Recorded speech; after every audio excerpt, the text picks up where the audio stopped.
veces no somos conscientes de la importancia que tuvieron los caminos en época prehispánica. Esta trama de caminos permitiría la unión de diferentes yacimientos hasta el punto que toda la isla de Gran Canaria estaría de una u otra forma unida por esas vías, ¿no? Esas vías de comunicación. Y esas vías de comunicación permiten el movimiento de productos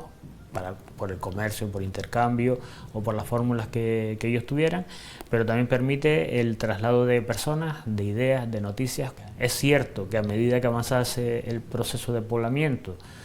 esa red de caminos sería cada vez más compleja. Por lo que sabemos ahora, pues los primeros asentamientos más estables posiblemente estarían en las medianías y en el interior de la isla.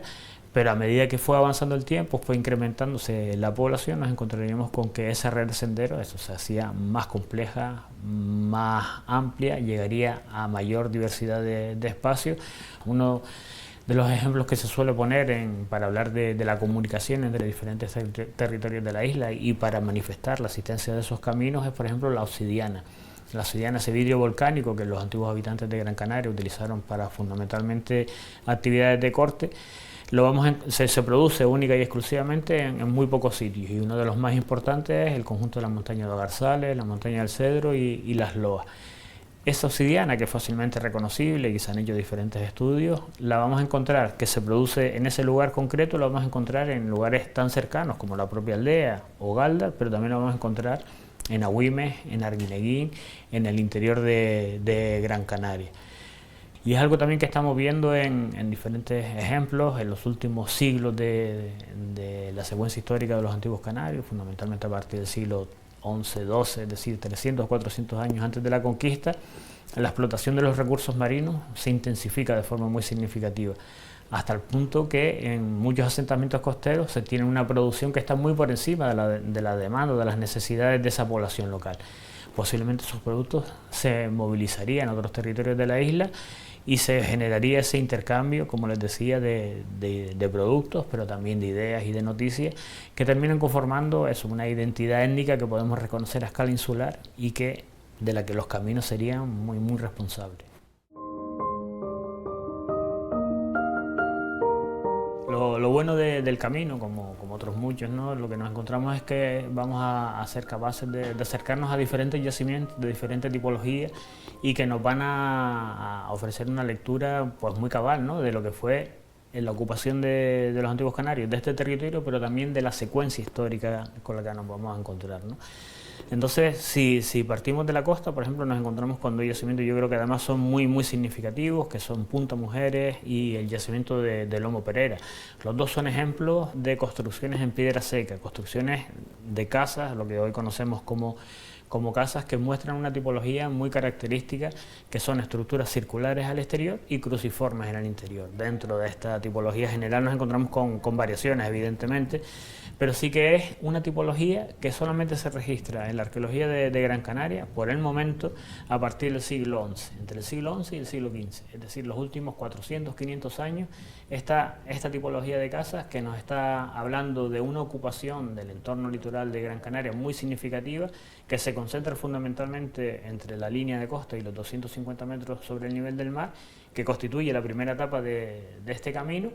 y que nos está hablando de una población que tiene una vocación fundamentalmente de explotación de dos elementos. Los elementos agrícolas, la explotación agrícola, por lo tanto se ocupan las mejores vegas agrícolas de Gran Canaria, y por otro lado la explotación del litoral de Gran Canaria, fundamentalmente a través de la explotación de los recursos pesqueros. Esto no significa que no aprovecharan otras estrategias económicas, como la agricultura, que también es posiblemente el principal bastión económico de la población de estos momentos, sino también la ganadería. No podemos olvidar que también la ganadería se aprovecharía de esos caminos tradicionales que unirían los lugares de asentamiento con los lugares de pasto y que permitiría un movimiento de los animales en busca del mejor alimento, además posiblemente con variaciones en función de la época del año, ¿no?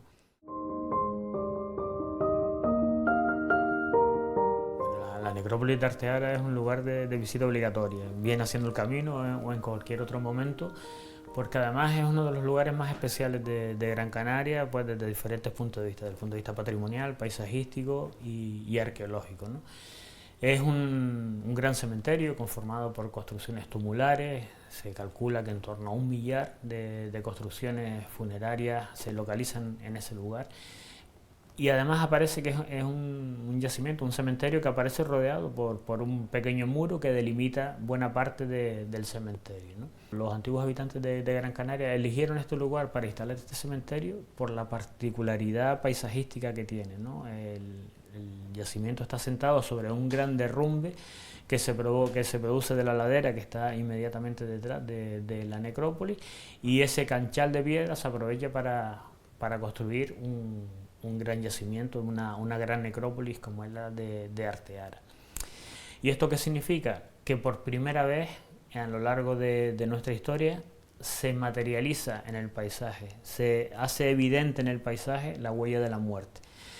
Los momentos anteriores, como les explicaré luego, los momentos anteriores la mayor parte de los enterramientos eran en el interior de cuevas. Pero a partir de un momento dado van a optar por una nueva fórmula funeraria, ¿no? A partir del siglo VII aproximadamente, siglo VII, VIII después de Cristo, y hasta el XI, en un periodo que dura unos 300 o 400 años, se instalan este tipo de cementerios.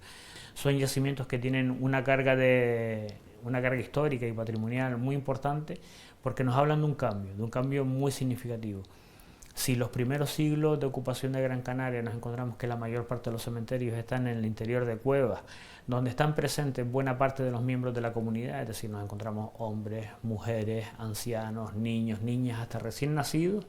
¿Qué sucede a partir del siglo VII-VIII? Si bien todos los miembros de la comunidad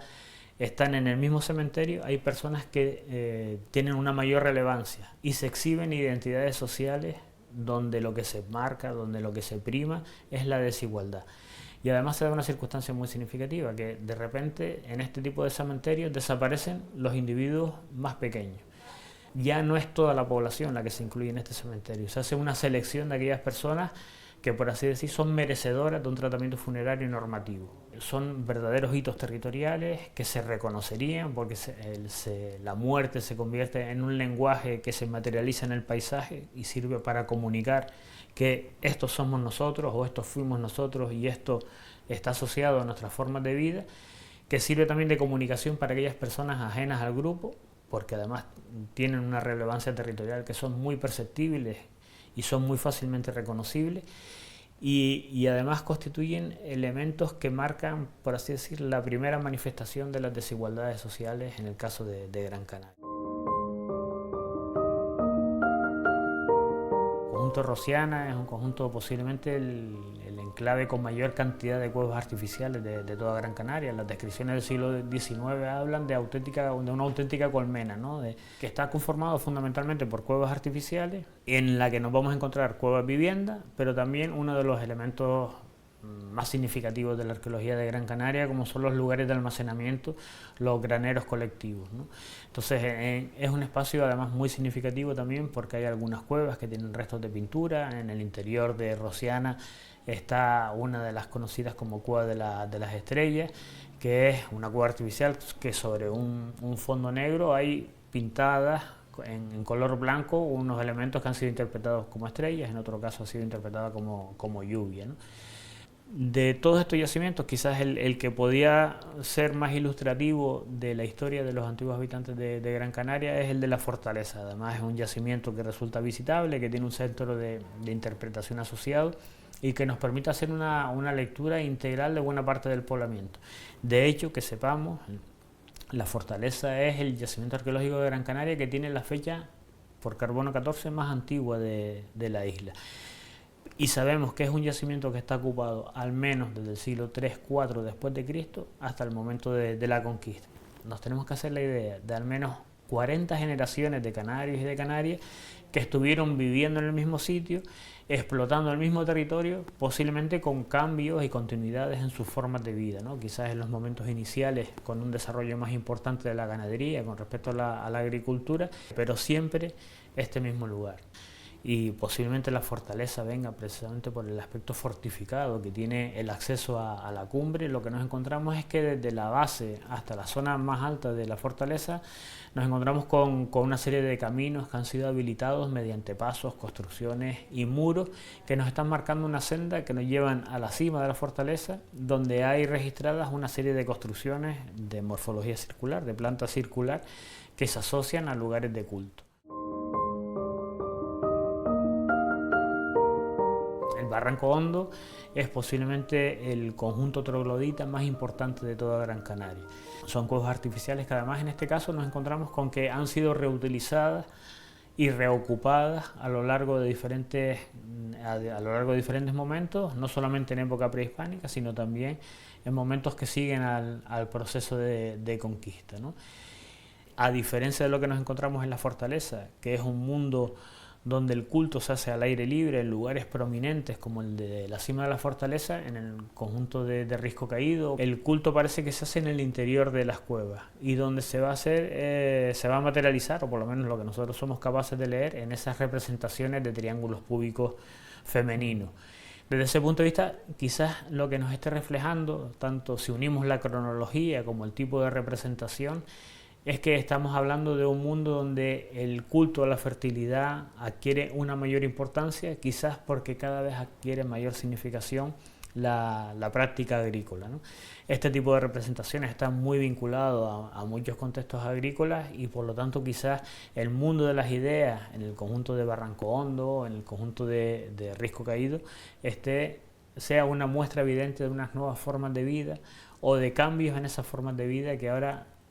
adquiere un especial protagonismo la agricultura.